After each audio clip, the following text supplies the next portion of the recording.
Welcome back learners. Break से पहले हमने सीखा था ब्रेक इवन पॉइंट क्या होता है, मार्जिन ऑफ सेफ्टी क्या होता है और मार्केटिंग में टारगेट कैसे सेट करते हैं। अब हम एक चीज़ सीखेंगे कि कंपनी शटडाउन पॉइंट कैसे डिसाइड करती है। किसी भी प्रोडक्ट लाइन को बंद करना है, उसका प्रोडक्शन डिसकंटिन्यू करना है, तो वो डिसीजन कैसे लिया जाता है। Now simple definition of shutdown point is that level of output and sales at which company should stop production of a particular product।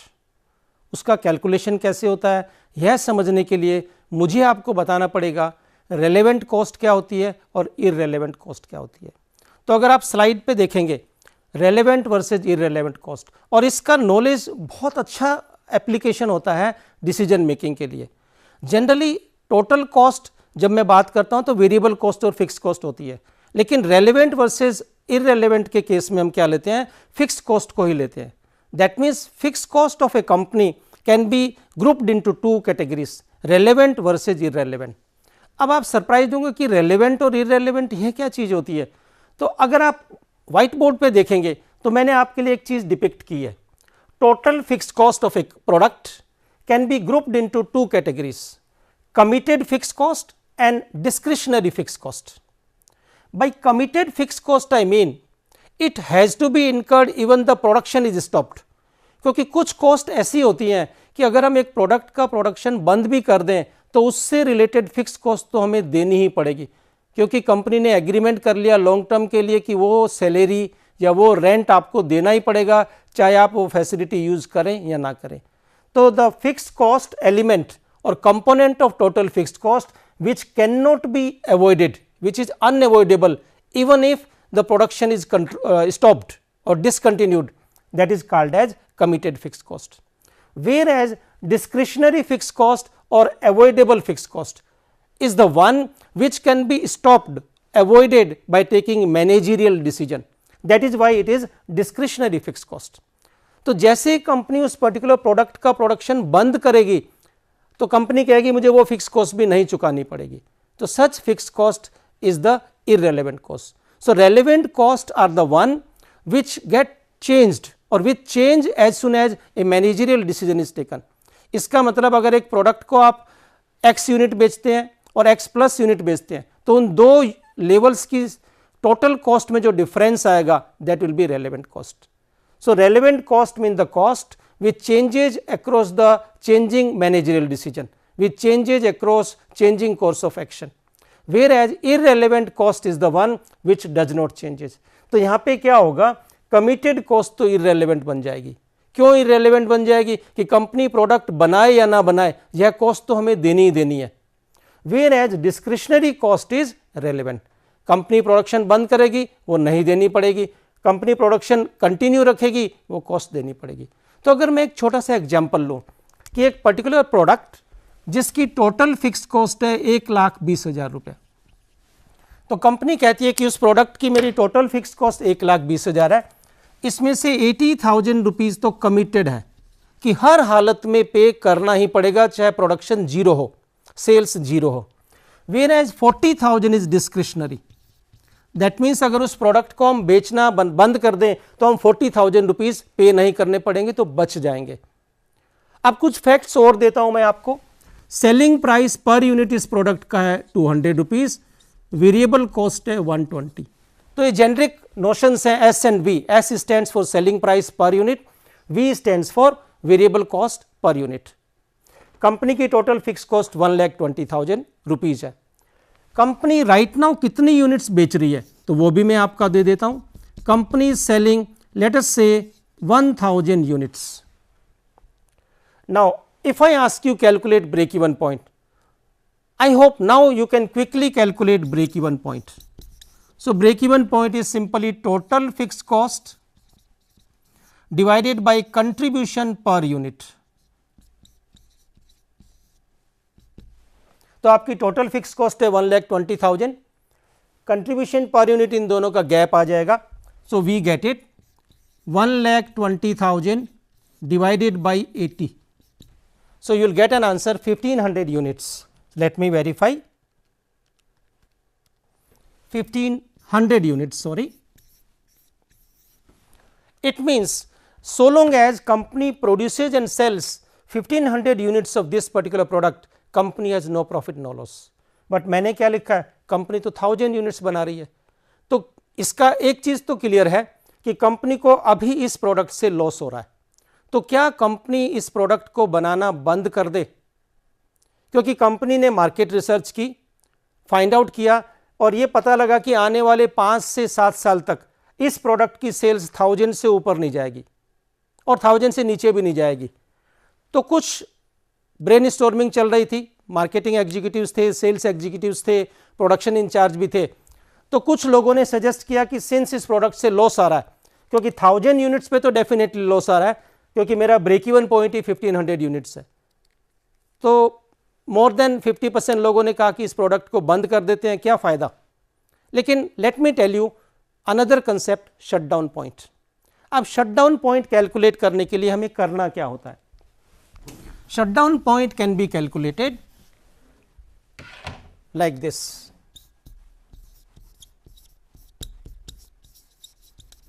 आप इसको रुपीज में भी कैलकुलेट कर सकते हैं और यूनिट्स में भी कर सकते हैं। तो मैं पहले यूनिट्स वाला फॉर्मूला दे रहा हूं। It will be simply committed fixed cost, that means which cannot be avoided, divided by C per unit, you will get the answer in units, whereas committed fixed cost divided by PV ratio, you will get the answer in rupees. तो मेरी committed fixed cost कितनी है? 80,000 rupees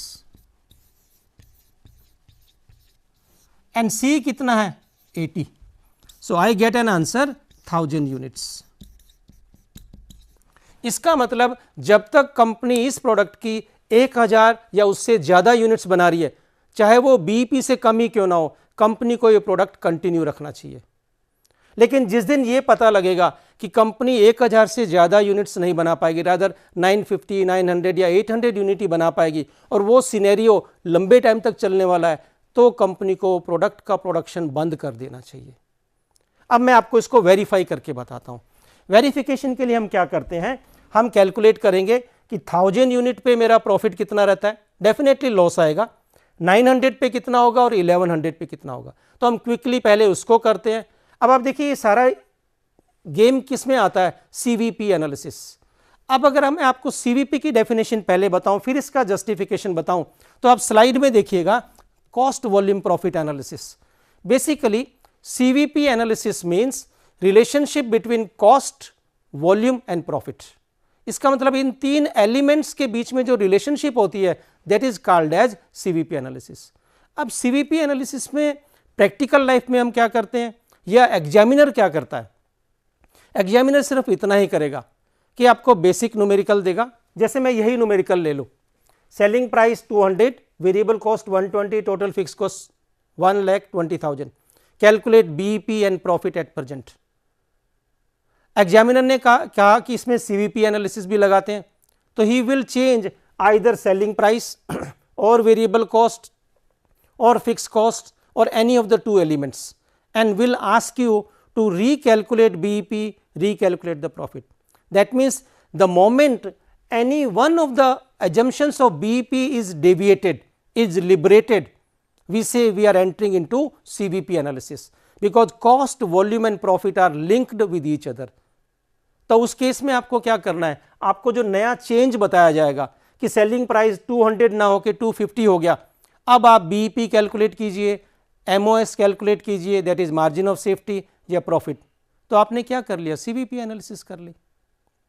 similarly अब आप देखिए, इसी question को हम पहले वेरीफाई करते हैं कि किस तरह से शटडाउन पॉइंट का नॉलेज था, फिर मैं आपको बताऊंगा कि आप मार्केटिंग में टारगेट कैसे सेट करते हैं।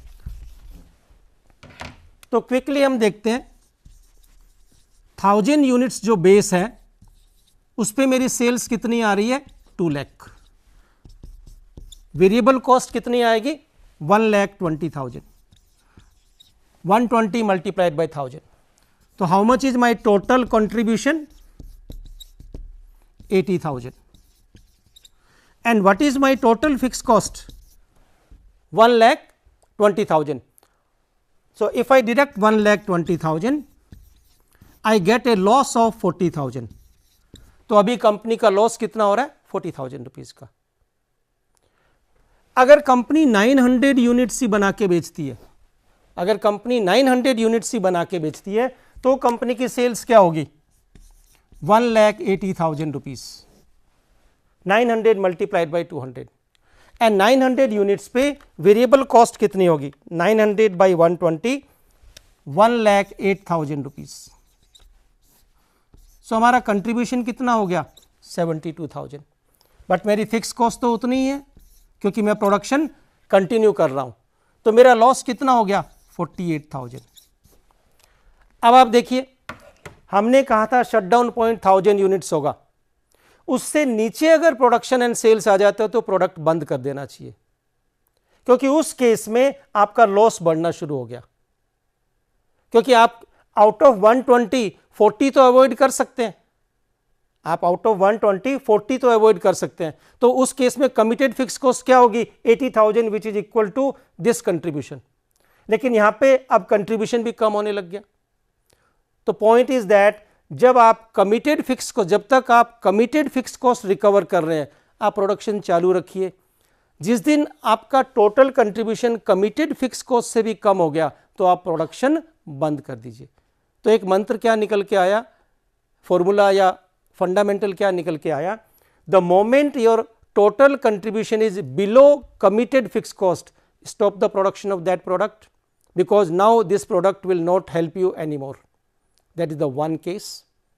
अब इसी तरीके से मैं एक मल्टी प्रोडक्ट कंपनी का केस भी आपको बताता हूं, फिर हम मार्केटिंग टारगेट की बात करेंगे। अब अगर मैं एक छोटा सा एग्जांपल और लूं कि एक कंपनी 3 प्रोडक्ट बनाती है, एक कंपनी 3 प्रोडक्ट बना के बेच रही है, A, B and C. There are 3 products. उनकी सेल्स रेवेन्यू दी है आपको, टोटल सेल्स रेवेन्यू आपको दे रखी है। लेट अस से it is 5 lakhs, 15 lakhs and 30 lakhs। Amount मैं लैक्स में लिख रहा हूं। हर प्रोडक्ट की टोटल वेरिएबल कॉस्ट भी आपको दे रखी है।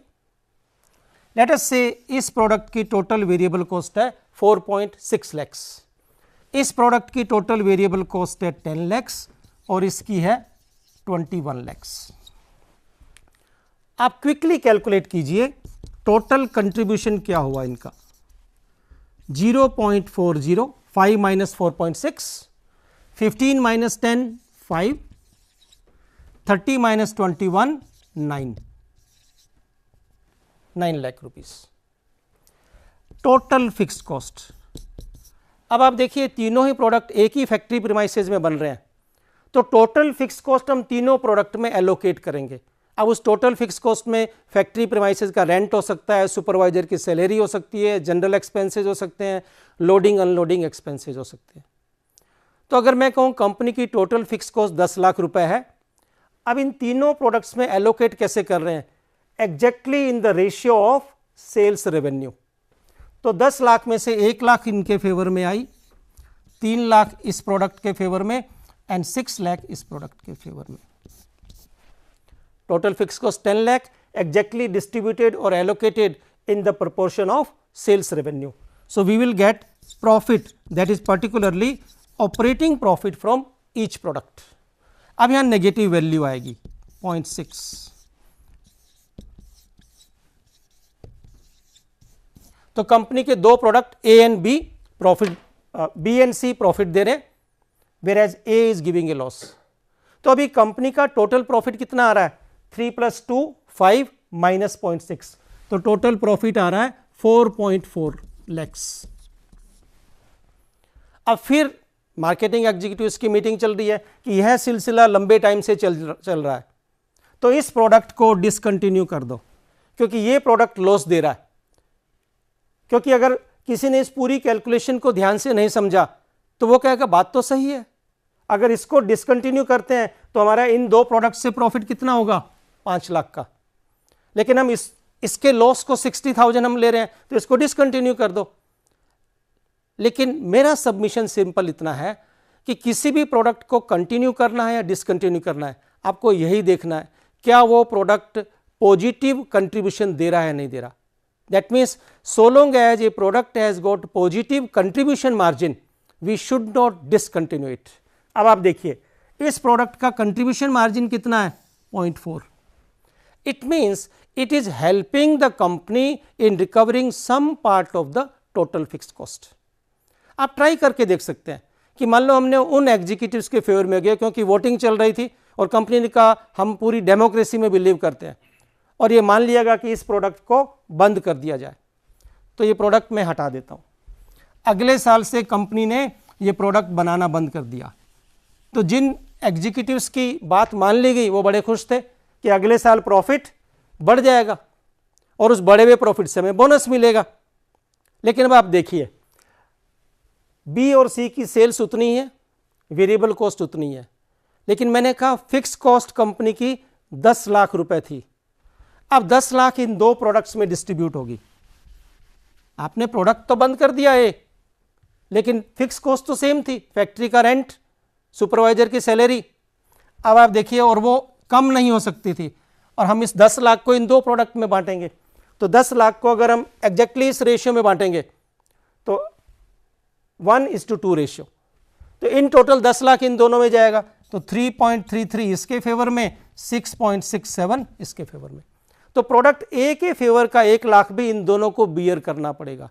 अब आप इनका प्रॉफिट ले सकते हैं कि प्रॉफिट कितना आया 5 - 3.33 1.6 2.33 4 लाख. पहले क्या था 4.4. इसका मतलब जो प्रोडक्ट हमें ओवरऑल लॉस दे रहा था वो भी कुछ ना कुछ लोड फिक्स्ड कॉस्ट का बियर कर रहा था. तो ओनली सबमिशन और focus has to be there. A product should be discontinued और A product line should be discontinued only when it's total contribution margin is negative. तो हम किस प्रोडक्ट को छोड़ेंगे, किसको रखेंगे, it totally depends upon the game of contribution margin. So this is the way we can take marketing decision or discontinue or not to discontinue. तो ये एप्लीकेशन हो गया. तो जैसा मैंने बिगिनिंग में कहा था कि मैं आपको सिर्फ फॉर्मूला नहीं बताऊंगा, इन ट्रिक्स का एप्लीकेशन भी बताऊंगा. अब मैं फर्दर आगे चलता हूं कि मार्केटिंग एग्जीक्यूटिव्स कैसे अपना सेल्स टारगेट सेट करते हैं. सपोज कंपनी के एमडी ने एक टारगेट दिया. कंपनी के एमडी ने कहा कि नेक्स्ट ईयर हमें एक पर्टिकुलर प्रोडक्ट से इतना प्रॉफिट कमाना है. तो मैं एक हाइपोथेटिकल डेटा का एग्जांपल और लेता हूं. Let us say selling price per unit is 1200, variable cost per unit is 780 and total fixed cost of the company is for this particular product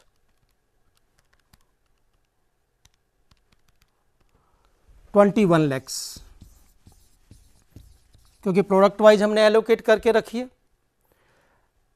company MD simply gives a target कि next year from this particular product, next year from this particular product my profit should B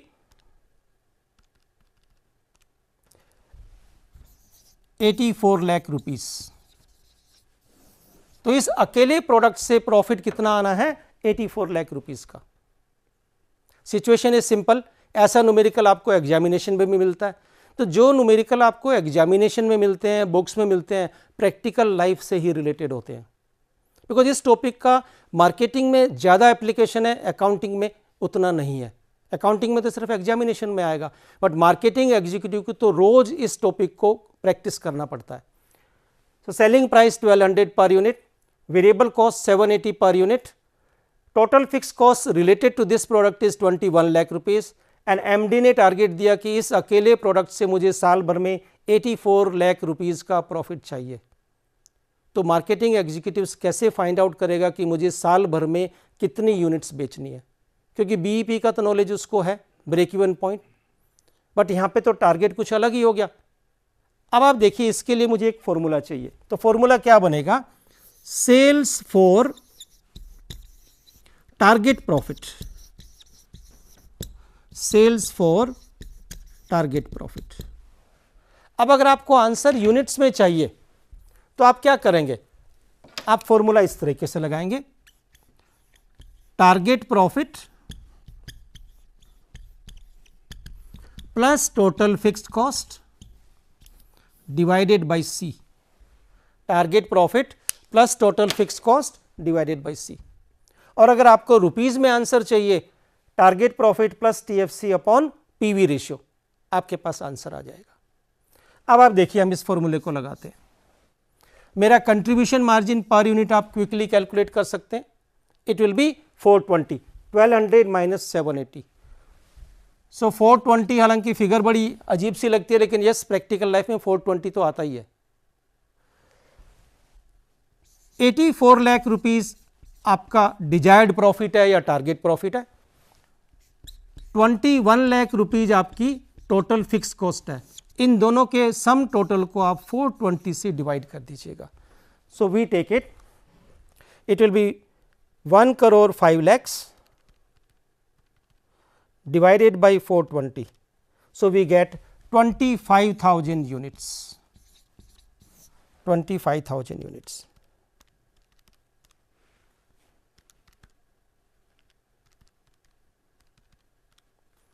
It means the moment company sets a target of 25,000 units, this product will give a profit of 84 lakh rupees. Condition is simple, selling price should be 1200, variable cost should be 780 and fixed cost should be 21 lakhs.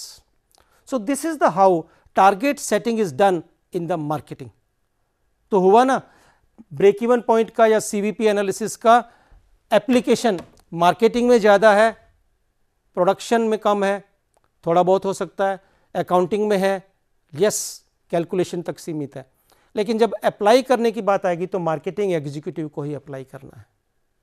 अब आप देखिए, जब marketing executives की या training हो रही होती है तो उनको ये पढ़ाया जाता है कि हमारा प्रोडक्ट 1200 रुपये में बिकता है, 780 हमारी वेरिएबल कॉस्ट है और टोटल फिक्स कॉस्ट 21 लाख रुपए है, और हमारी एट प्रेजेंट सेल्स जो है, कंपनी की जो सेल्स है वो 10,000 यूनिट की है।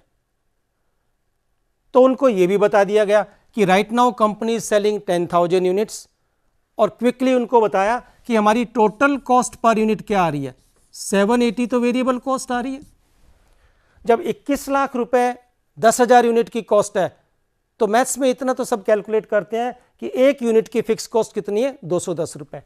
तो उन्होंने यह भी लगा लिया, तो एक यूनिट की टोटल कॉस्ट कितनी हुई, 990। अब यहां देखिए, कंपनी ए है और बी है, दोनों कंपीट कर रही हैं, दोनों का सेम सिनेरियो है। कंपनी ए ने क्या किया, अपने मार्केटिंग एग्जीक्यूटिव्स को ट्रेनिंग में बार बार ये बताया कि हमारे प्रोडक्ट को हम 1200 रुपये में बेचते हैं, उसकी वेरिएबल कॉस्ट 780 है, 210 रुपये फिक्स कॉस्ट है, टोटल कॉस्ट 990 है। ये कंपनी ए ने किया। कंपनी बी ने सिंपल यही बताया, सेलिंग प्राइस 1200, टोटल कॉस्ट 990। इस कंपनी ने अपने एग्जीक्यूटिव्स को पूरी ट्रेनिंग नहीं दी, अपने एग्जीक्यूटिव्स को पूरी ट्रेनिंग नहीं दी। अब दोनों को ही मार्केट में भेज दिया गया, दोनों ही कंपनीज 10-10 हज़ार यूनिट बेच रही थी। एक जगह पे कंपटीशन चल रहा था, गवर्नमेंट बिडिंग करनी थी कि गवर्नमेंट को हमने बिड भेजनी है, बोली लगानी है, सील्ड टेंडर भेजना है। अब यहाँ देखिए, नॉर्मल सेलिंग प्राइस दोनों ही कंपनीज का कितना है, 1200। कंपनी बी के मार्केटिंग एग्जीक्यूटिव, जिसको आज रात 12 बजे तक बिड लॉक करनी थी, उसने कहा मेरी प्रोडक्शन कॉस्ट टोटल कितनी आ रही है, 990 रुपये। तो वो कहता है मुझे तो एनी हाउ ये कॉन्ट्रैक्ट लेना है ताकि मेरा प्रमोशन हो जाएगा। और उसने क्या किया, सारी कैलकुलेशन करके XYZ करके कि मुझे एनी हाउ ये कॉन्ट्रैक्ट लेना है। उसने कहा मैं तो 10 रुपये पर यूनिट प्रॉफिट कोट करके 1,000 रुपये पर यूनिट कोटेशन डाल दी। तो उसने रात को 11:59 पे कोटेशन लॉक कर दी 1000 रुपीज़। उसने कहा कंपटीटर दे ही नहीं सकता, 10 रुपये कौन कमाना चाहता है। कंपनी ए के मार्केटिंग एग्जीक्यूटिव, जिसको ये पूरा नॉलेज था, उसने क्या किया, उसने कहा 780 मेरी वेरिएबल कॉस्ट है, मैं 120 रुपये पर यूनिट कमाना चाहूँगा। तो उसने 900 रुपये की बिड डाल के बिड लॉक कर दी। अब आप देखिए, दोनों एग्जीक्यूटिव्स फ्लाइट में वापस आ रहे थे, सील टेंडर चले गए, दोनों फ्रेंड्स भी थे, दोनों ने आपस में बात की। तो इसने कहा मैंने तो 1000 की दी है, ये कहता है मैंने तो 900 की दे दी। तो बी वाला कहता है गई तेरी नौकरी, क्योंकि तूने तो लॉस कर लिया। हम बनाते ही 1 यूनिट 990 रुपए पे है, तू 900 में कैसे बेचेगा। बट आप देखिए टेंडर किसके फेवर में जाएगा, ए के फेवर में जाएगा, क्योंकि लोवेस्ट बिडर है। तो गवर्नमेंट ये नहीं देख रही आप कितने पे बना रहे हो, या बायर ये नहीं देख रहा, लोवेस्ट बिडर के फेवर में चला गया। अब यहां देखिए प्रैक्टिकली होगा क्या, इस कंपनी को फायदा होगा, क्योंकि ब्रेक इवन तो वो ऑलरेडी अचीव कर रहे हैं, और नहीं भी कर रहे हैं तो फिक्स कॉस्ट तो हर हालत में लगनी है। हर एक एक्स्ट्रा यूनिट जो हम बेचेंगे सस्ते में, उससे मुझे कितने रुपए मिलेंगे, 900 रुपए, और वो हर एक यूनिट बन कितने पर रही है, 780 रुपए पे। My dear learners, fix cost तो बार बार खर्च ही नहीं हो रही है। तो every 1 unit is getting sold for 900 and getting produced at 780, जिसमें सारे वेरिएबल खर्चे आ गए। तो हर एक यूनिट पे आपको 120 रुपए बच रहे हैं। एंड अगर आपको ऑर्डर मिल गया 5 लाख यूनिट का, तो आपका तो प्रमोशन हो गया। इसका मतलब ये क्या हुआ कि आपको नॉलेज जरूरी है fix cost and variable cost का। सो आइडिया इज सिंपल, जब आप मार्केटिंग में है, सेल्स में, कॉस्ट ब्रेकअप आपको ध्यान रखना है, कॉस्ट ब्रेकअप आपको ध्यान रखना है। So in this particular lesson this much is sufficient. Keep on practicing such kind of numerical you might get in your examination. Wish you good luck. Keep on learning.